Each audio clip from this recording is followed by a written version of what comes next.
নমস্কাৰ। সকলোলৈকে স্বাধীনতা দিৱসৰ আন্তৰিক শুভেচ্ছা জ্ঞাপন কৰি আবৃত্তি কৰিবলৈ আগবাঢ়িছোঁ 2 বছৰ পূৰ্বে লিখা এটি স্বৰচিত কবিতা। কবিতাৰ শিৰোনাম স্বাধীনতাৰ পমখেদি। স্বাধীনতা সুলভ এক শব্দ, সৰল যাৰ অৰ্থ, অথচ মহত্ব দুৰ্বোধ্য। হ'ব পাৰে কাৰোবাৰ বাবে স্বাধীনতা মাথো এক ভুৱা শ্লোগান, কিন্তু আন কাৰোবাৰ মানত স্বাধীনতাই জীৱনৰ চৰম প্ৰাপ্তি, পৰম প্ৰাণ। স্বাধীনতাৰ কোনো নিৰ্দিষ্ট সংজ্ঞা নাথাকে। আৱেগপ্ৰসূত এসাগৰ মৰমৰ মাজত হঠাতে যে বলি উঠে বিশ্বাসৰ এচাটি বাঁহ, সেয়াইতো আমাৰ স্বাধীনতা।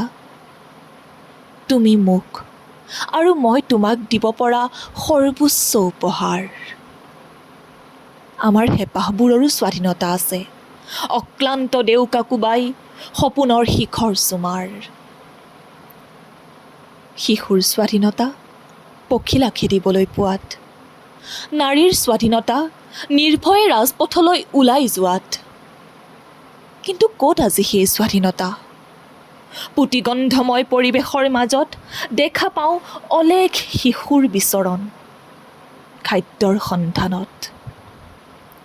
কি বিভৎস! নৱজাতকো হৈ পৰে কেতিয়াবা শিয়াল কুকুৰৰ আহাৰৰ উৎস। স্বাধীনতা প্ৰহসনত পৰিণত হয়। চাৰিবেৰৰ মাজত বন্দী হোৱা নাৰীৰ খবৰেই বা কোনে লয়? অনেক নাৰী ভস্মীভূত হৈ যায় কামনাৰ বিধ্বংসী অনলত। আন কোনো সপোনচ্যুত হয় সাক্ষৰতাৰ অভাৱত। স্বাধীনতাক মই খেপিয়াই ফুৰিছোঁ সমাজৰ অলিয়ে গলিয়ে। বুজিব নোৱাৰি স্বাধীনতাৰ মৰ্মাৰ্থ। কৰ্তৃত্বৰ সুবাদতে কতজনে যে শুহি নিয়ে নিঃস্বজনৰ তেজৰ একো একোটা টোপাল। কৌশলেৰে হৰণ কাৰ্য চলে বাক স্বাধীনতাৰ। খোল নাখায় কাহানিও ওঠৰ নিশ্চল দুৱাৰ। সমাজৰ পৰিধি অতিক্ৰম কৰি আমি যদি দেশলৈ যাওঁ, দেখা পাম তেতিয়া অতন্দ্ৰ প্ৰহৰীৰূপে বিনিদ্ৰ ৰজনী কটোৱা বীৰ বীৰাংগনা শ্বহীদসকলৰ তেজৰ চেকুৰা।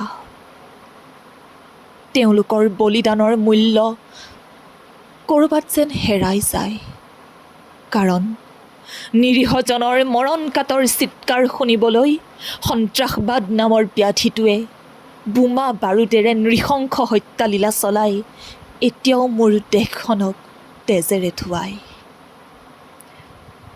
পৰিণতি ঘৰতেই বন্দী হৈ ৰয় বহুতৰে আতংকিত মনবোৰ।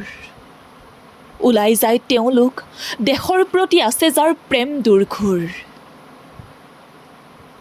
আকাশত যেতিয়াই উৰে দেশৰ ত্ৰিৰংগ ধ্বজা, তেতিয়াই হৃদয় প্ৰত্যয় জন্মে আমাৰ, সঁচাই দেশ স্বাধীন আমাৰ, এয়াই দেশৰ স্বাধীনতা। ধন্যবাদ।